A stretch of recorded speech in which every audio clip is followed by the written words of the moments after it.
बिस्मिल्लाहिर्रहमानिर्रहीम। अस्सलाम वालेकुम व्यूवर्स। आज मैं आप लोगों के लिए बहुत ही मज़ेदार सी कटोरी चाट की रेसिपी लेकर आई हूँ और इसको आप घर में कितनी आसान तरीके से बना के तैयार कर सकते हैं ये मैं आप लोगों को सिखाऊंगी। और इसको आप बना के सेव भी कर सकते हैं, मतलब इस तरह की कटोरियाँ बना के उनको फ्राई करके रख सकते हैं एयर टाइट बॉक्स में। जब भी आपका दिल चाहे कटोरी चाट खाने का, बिल्कुल बाज़ार जैसी, तो आप घर में बना के तैयार कर सकते हैं। बहुत ही बेहतरीन रेसिपी है। इसको बना के आप अपने घर वालों को खुश कर सकते हैं, अपने मेहमानों को इम्प्रेस कर सकते हैं। तो इस वीडियो को लास्ट तक ज़रूर देखिएगा।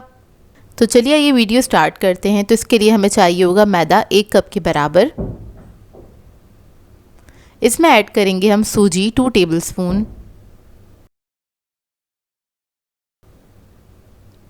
घी ऐड करेंगे, मेल्टेड घी है 2 टेबलस्पून के बराबर। नमक ऐड करेंगे इसमें 1/2 टीस्पून। अब इन तमाम चीज़ों को अच्छी तरीके से मिक्स कर लेंगे।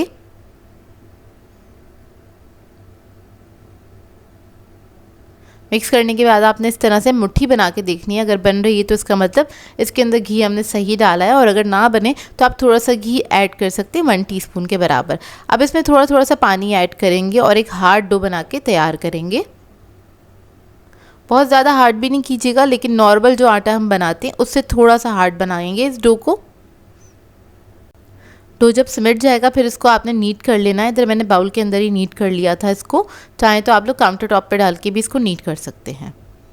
तो देखिए डो हमारा तैयार हो गया। इसको रख देंगे आधे घंटे के लिए कवर करके। आधे घंटे के बाद इसको निकालेंगे हम काउंटर टॉप पे।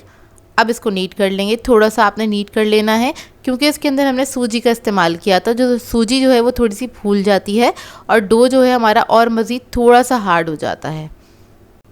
अब डो को मैंने 2 हिस्सों में डिवाइड कर लिया है। इसका पेड़ा बना लेंगे और उसके बाद आपने इसको बेल लेना है। अच्छा, जितना डो ये मैंने आपको बताया है, इस डो के अंदर 3 आपकी कटोरी बन के तैयार हो जाएगी और बड़े साइज़ की बनेगी। अगर आप छोटे साइज़ की बनाएंगी तो ज़्यादा क्वांटिटी में भी बन सकती हैं।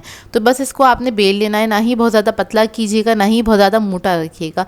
जितना हम पापड़ी वगैरह बेलने के लिए रखते हैं ना मोटा, उतना ही मोटा रखना है आपने इसको।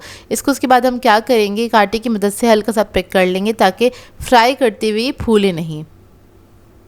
दोनों साइड से कर लेना है। अब यहाँ पर हम एक कटोरी ले लेंगे। मेरे पास थोड़ी बड़े साइज़ की कटोरी है। इसके अंदर फिलिंग अच्छे से हो जाती है और आपकी अपनी मर्ज़ी है, आप लोग कौन से भी साइज़ की बना सकते हैं। यहाँ पर बस कटोरी के ऊपर आपने इस डो को इस तरह से चढ़ा देना है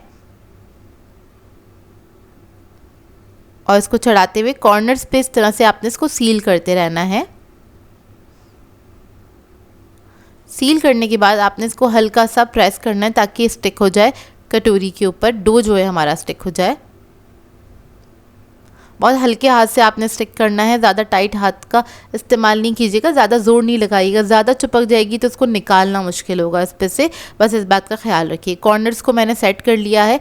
अब इसके बाद हम क्या करेंगे, इसको हमें कट करना है। तो यहाँ से हम इसको कट कर लेंगे। बिल्कुल एज पे से आपने कट करना है इस तरह से। तो जितना भी मोटा मोटा अनइवन जो डो है ना वो उसमें निकल जाएगा। ये देखिए इस तरह से। अब ये जो डो है इसको हम निकाल लेंगे और कटोरी को आप सेट कर लें दोबारा से इस तरह से। और कढ़ाई में मैंने तेल गरम करने के लिए रख दिया है। इसको हमने मीडियम हॉट ऑयल के अंदर फ्राई करना है। अब कटोरी को आपने डायरेक्टली कढ़ाई में डाल देना है इस तरह से, और ये हल्की आंच पे ही फ्राई होगी। और जैसे जैसे ये फ्राई होती चली जाएगी कटोरी खुद ही खुद निकल जाएगी। डो जो है खुद ही खुद छोड़ देगा कटोरी को, तो बहुत इजीली निकल आती है ये देखिए इस तरह से आपने इसको फ्राई कर लेना है घुमा घुमा के हल्का सा। और जैसे ही थोड़ी सी लूज़ हो जाएगी तो फ़ौरन से निकल जाएगी इसमें से।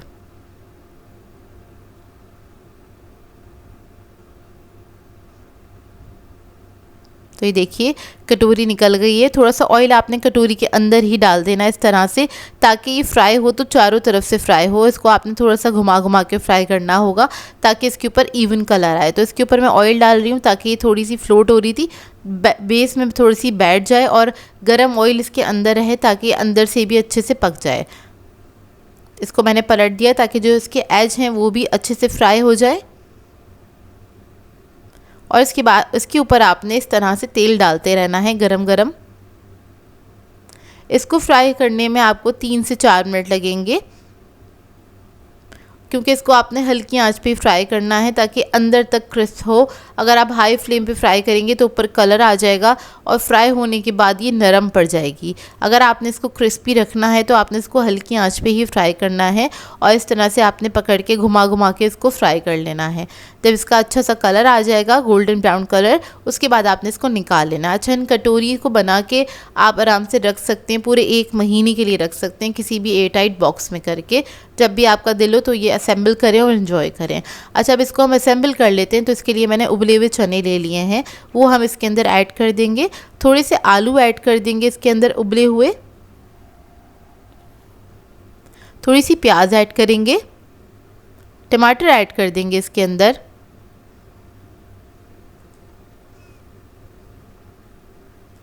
थोड़ा सा चाट मसाला ऐड करेंगे, हरी चटनी ऐड करेंगे। सारी चटनी और मसाले की जो रेसिपीज़ हैं आपको मेरे चैनल पे से मिल जाएंगी। इमली की चटनी ऐड कर देंगे थोड़ी सी इसके ऊपर, थोड़ी सी पापड़ी ऐड करेंगे एक्स्ट्रा क्रंच ऐड करने के लिए, थोड़ी सी बूंदी ऐड कर देंगे, क्रिस्पी बूंदी ऐड करी है मैंने। उसके बाद हम दही ऐड कर देंगे इसके अंदर। अच्छा, इसकी असेंबलिंग के लिए आपकी अपनी मर्ज़ी, जो आपका दिल चाहता है वो आप इसमें ऐड कर सकते हैं। कुछ लोगों को चाट के अंदर सैलेड वगैरह पसंद होती है तो आप लोग बंद गोभी वगैरह, खीरा, ये सब भी चीज़ें भी ऐड कर सकते हैं। और इसके अलावा आप इसके अंदर दही बड़ा भी ऐड कर सकते हैं। अब आप पे डिपेंड करता है, आप माश की दाल के दही बड़े ऐड करें या बेसन के बड़े ऐड करें इसके अंदर। तो ये काफ़ी फिलिंग बन के तैयार होती है। मैंने थोड़े बड़े साइज़ की बनाई थी, आप लोग चाहें तो छोटे छोटे साइज़ की बना के भी इसको रख सकते हैं, पूरे मन के लिए आराम से रह जाएगी। जिस तरह से हम पापड़ी फ्राई करते हैं, बेसिकली ये पापड़ी का एक शेल बनाया है हमने, जिसके अंदर हमने चाट को असेंबल किया है। ये बहुत ही मज़ेदार चना चाट बन के तैयार होती है, कटोरी चाट बन के तैयार होती है। अच्छा, जितनी चीज़ें मैंने ऐड की थी दोबारा से हमने उसी तरह से चने, छोले और सारी चटनियाँ वगैरह ऐड कर दी हैं इसके ऊपर। और चटनियाँ वगैरह की रेसिपी आपको इजीली मेरे चैनल से मिल जाएगी। थोड़ा सा चाट मसाला और ऐड करेंगे इसके अंदर। लास्ट में हम थोड़ा सा सेव ऐड कर देंगे एक्स्ट्रा क्रंच ऐड करने के लिए। थोड़ी सी बूंदी ऐड करेंगे, दही ऐड कर देंगे,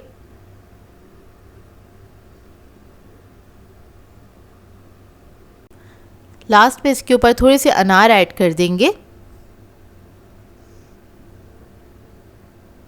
थोड़ा सा सेव और ऐड करेंगे इसके ऊपर, चाट मसाला और बूंदी ऐड करेंगे इसके ऊपर। तो ये हमारी मज़ेदार सी कटोरी चाट रेडी है। आई होप आपको ये रेसिपी अच्छी लगी हो। बहुत ही मज़ेदार बनके तैयार होती है, बहुत प्रेजेंटेबल होती है। इसको आप बना के आराम से आधे घंटे के लिए रख सकते हैं, ये नरम नहीं पड़ती है, क्रिस्पी ही रहती है। और आप इसको मेहमानों को बना के सर्व कर सकते हैं, अपने घर वालों को खुश कर सकते हैं। रमज़ान में इस रेसिपी को ज़रूर ट्राई कीजिएगा और अपना फीडबैक ज़रूर दीजिएगा। सो व्यूअर्स, अगर आप लोगों को मेरी रेसिपीज़ अच्छी लगती हैं तो मेरे चैनल को सब्सक्राइब करें, लाइक करें, कमेंट ज़रूर किया करें, शेयर भी ज़रूर किया करें अपने फ्रेंड्स के साथ, फैमिली के साथ। तो मुझे अपनी दुआओं में याद रखिएगा। अल्लाह हाफ़िज़।